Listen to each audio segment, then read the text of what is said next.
MACTA federation ഉണ്ടായിരുന്നപ്പോൾ ഞാനൊരു ഉദാഹരണം പറയാം. അവിടെ തൃശ്ശൂർ ഷൂട്ടിംഗ് നടക്കുമ്പോൾ ഞാൻ തന്നെ സിനിമയിലോട്ട് കൊണ്ടുവന്നൊരു നടൻ, ഇന്നയാൾ വലിയ നടനാണ്. അയാളൊരു കോസ്റ്റ്യൂം അസിസ്റ്റൻറ്റിനോട് മോശമായിട്ട് പെരുമാറി എന്ന് പറഞ്ഞു കംപ്ലയിൻറ്റ് വന്നപ്പോൾ ഞാൻ വിളിച്ച് പറഞ്ഞത്, ആ നടനെ വിളിച്ച് ചോദിച്ചപ്പോൾ അദ്ദേഹം എന്നോടുള്ള ബന്ധം വെച്ചിട്ട് പറഞ്ഞു, ഞാൻ ഇത്രയും വലിയ നടനല്ല സാർ, ഇത്രയും എനിക്ക് ക്വാളിറ്റി ഇല്ലേ മറ്റേ ഇല്ല, ഞാൻ ഇങ്ങനെ ആ കോസ്റ്റ്യൂം അസിസ്റ്റൻറ്റിനോട് മോശമായിട്ട് പെരുമാറി, അല്ല ഞാനൊന്നും ചെയ്തില്ല എന്ന് പറഞ്ഞു. ഞാനന്ന് പറഞ്ഞത്, ആ യൂണിറ്റ് മുഴുവൻ വിളിച്ചു കൂട്ടി നീ അവരോട് മാപ്പ് പറഞ്ഞില്ലെങ്കിൽ പ്രിയ സുഹൃത്തെ ഞങ്ങൾക്ക് നിനക്കെതിരായിട്ട് നിൽക്കേണ്ടി വരുമെന്നാണ് പറഞ്ഞു. അതുപോലെ തന്നെ ഒറ്റപ്പാലത്ത് ഒരു വലിയ സൂപ്പർ സ്റ്റാറിൻ്റെ സിനിമയുടെ ഷൂട്ടിംഗ് നടക്കുമ്പോൾ ആ സംവിധായകൻ, തിരിച്ചൊരു കാര്യം ഞാൻ പറയുകയാണ്, ആ സംവിധായകൻ തിലകൻ ചേട്ടൻ്റെ തന്തയ്ക്ക് വിളിച്ചു. തിലകൻ ചേട്ടൻ്റെ എന്തോ ശുണ്ഠി കണ്ടായിരിക്കാം, പുള്ളിക്ക് കൺട്രോൾ പോയി തന്തയ്ക്ക് വിളിച്ചു.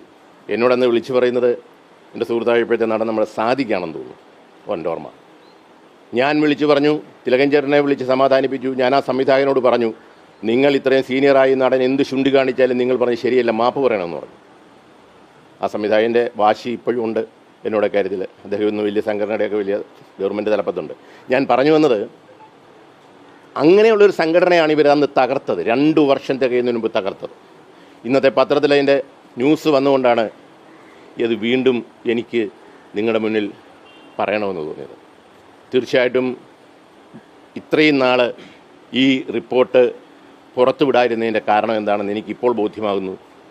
കാരണം അതിനകത്തെ 15 അംഗ പവർ ഗ്രൂപ്പാണ് അതിന് കാരണം. ഞാനൊരു കാര്യം പറയുന്നു, ബഹുമാനപ്പെട്ട മന്ത്രി കോൺക്ലേവ് വിളിക്കുന്നതൊക്കെ വളരെ നല്ല കാര്യമാണ്. പക്ഷേ ഈ 15 അംഗ പവർ ഗ്രൂപ്പിൻ്റെ ആൾക്കാർ ആരൊക്കെയാണെന്ന് എനിക്കറിയാം. ഒരിക്കലും പറയത്തില്ല, അതിനൊരു കാര്യമില്ല, ചുമ്മാ പറയാന്ന് പറയത്തില്ലേ, തെളിവില്ലല്ലോ. ആധികാരികമായ കാര്യങ്ങളെ നമ്മൾ പറയാവുള്ളൂ. നിങ്ങൾക്കും അറിയാം, അപ്പൊ പിന്നെ ഞാനത് പറയേണ്ട കാര്യമില്ല. ഇല്ല, ആ പേരുകൾ ഞാൻ പറയുന്നില്ല. അല്ല, അന്ന് അത് നിങ്ങൾക്കറിയാം, ആരുടെയും പേര് ഞാൻ പറയുന്നില്ല. അതായത് ഈ പറയുന്ന സരോവരത്തിൽ 2008 ആവേശപൂർവ്വം പ്രസംഗിച്ച ഈ സംഘടന തകർത്തുകൊണ്ട് ഞങ്ങൾ സ്പോൺസർ ചെയ്യുന്നൊരു സംഘടന മതി മലയാള സിനിമയ്ക്കെന്ന് പറഞ്ഞ കൂട്ടത്തിൽ ഇന്നത്തെ മന്ത്രി ഉണ്ടെന്നാണ് പറഞ്ഞത്. അപ്പം എനിക്ക് പറയാനുള്ളത്, മന്ത്രി എന്നേ പറയുന്നുള്ളൂ, സംസ്ഥാന മന്ത്രി ആയിരിക്കും. അപ്പോൾ ഞാൻ പറയുന്നത്, എനിക്ക് പറയാനുള്ളത്, ഈ കോൺക്ലേവ് നടത്തുമ്പോൾ അതിൻ്റെ മുന്നിലും ഈ 15 അംഗ പവർ ഗ്രൂപ്പാണെങ്കിൽ ബഹുമാന്യായ സജി ചെറിയാൻ വലിയ പ്രതിഷേധം ഉണ്ടാകും.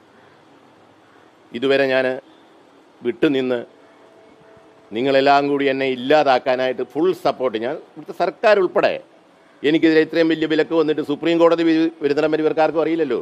അന്ന് ബഹുമാന്യനായ അന്നത്തെ സാംസ്കാരിക വകുപ്പ് മന്ത്രി MA ബേബി എടുത്ത് ഞാൻ ചെന്ന് പറഞ്ഞപ്പോൾ എൻ്റെ കാര്യമല്ല പറഞ്ഞത്, തിലകൻ ചേട്ടനെ സീരിയൽ പോലും ചെയ്യാൻ അനുവദിക്കുന്നില്ല, അങ്ങ് ഇടപെടണമെന്ന് പറഞ്ഞപ്പോൾ എന്നോട് പറഞ്ഞു, സമയമായില്ല വിനയാന്ന് പറഞ്ഞു. ഞാൻ ഇടപെടാം, സമയമായില്ല. പക്ഷെ സമയമായപ്പോൾ അദ്ദേഹം മരിച്ചുപോയി. അപ്പം അത്തരം രീതിയിൽ ഒത്തിരി ദ്രോഹിച്ചിട്ടുള്ള അവസ്ഥയിൽ അതൊക്കെ വിട്ടുകൊണ്ട് പുതിയ സംഘടന, പുതിയ സിനിമ പോകട്ടെ, എല്ലാവരും നമ്മുടെ സുഹൃത്തുക്കളാണ്. പക്ഷേ ഇപ്പോൾ പറയുന്നു, ഒറ്റയ്ക്ക് നിന്നാലും ഫൈറ്റ് ചെയ്യും. ഈ കോൺക്ലേവ് നടത്താനായിട്ട് ഈ പറയുന്ന 15 അംഗ പവർ ഗ്രൂപ്പ് തന്നെയാണ് ഇതിൻ്റെ മുന്നിലിരിക്കുന്നതെങ്കിൽ വലിയ പ്രതിഷേധമുണ്ടാകും.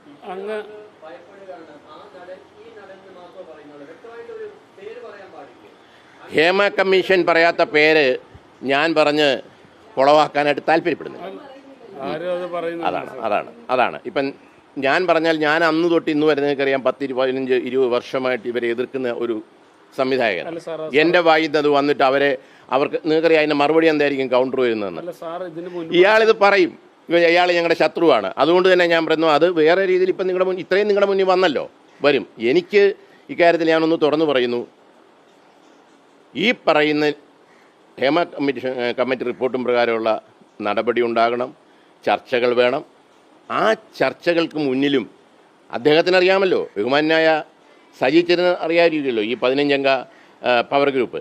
അദ്ദേഹം അത് വായിച്ചിട്ടില്ലെന്നാണ് ഇന്നലെ പറയുന്നത് കേട്ടെ. വായിച്ചിട്ടില്ല, അദ്ദേഹത്തോട് ഞാൻ പറയുന്നത്, ബഹുമാന്യായ AK ബാലൻ മിനിസ്റ്റർ എന്ന് വിളിച്ച് ചോദിക്കണം, അദ്ദേഹം വായിച്ചെന്ന് പറയുന്നത് കേട്ടു. അദ്ദേഹമാണല്ലോ ഇത് കൈപ്പറ്റിയത്. അദ്ദേഹം പറഞ്ഞു തരും ഈ പേരാരൊക്കെയാണെന്ന്. ആ പേരുകാരെ വെച്ചുകൊണ്ട് ഒരിക്കലും മലയാള സിനിമ പുനരുദ്ധരിക്കാൻ, ഞങ്ങളെയൊക്കെ നന്നാക്കാൻ ഇറങ്ങിത്തിരിക്കരുതെന്ന് മാത്രമേ ബഹുമാന്യായ മന്ത്രിയോട് എനിക്ക് പറയാനുള്ളൂ. നമസ്കാരം. സാറ് അതോടൊപ്പം തന്നെ സാറ് ഈ സംഘടനയുടെ തലപ്പത്തിരുന്ന ഒരാളാണ് മാക്ടയുടെ.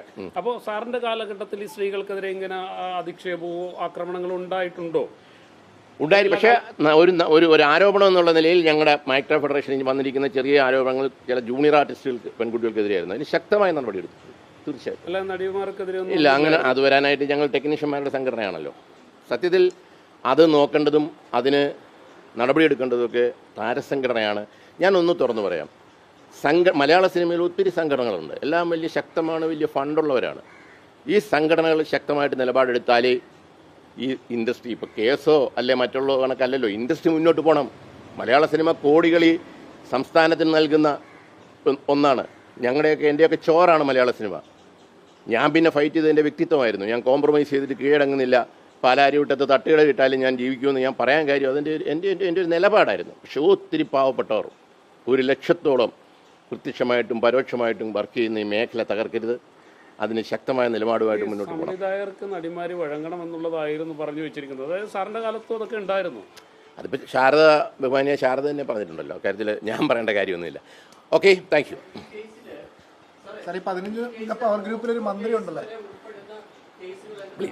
എനിക്ക് പറയാനുള്ള എല്ലാം പറഞ്ഞു. മന്ത്രി ഉണ്ടോ? ഒരു ക്ലൂവും ഞാൻ പറഞ്ഞിട്ട് പോകുന്നു. പ്ലീസ്.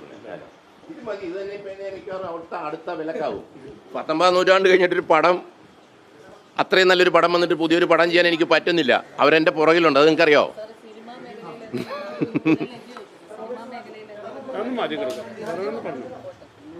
സിനിമാ മേഖലയിൽ ഈ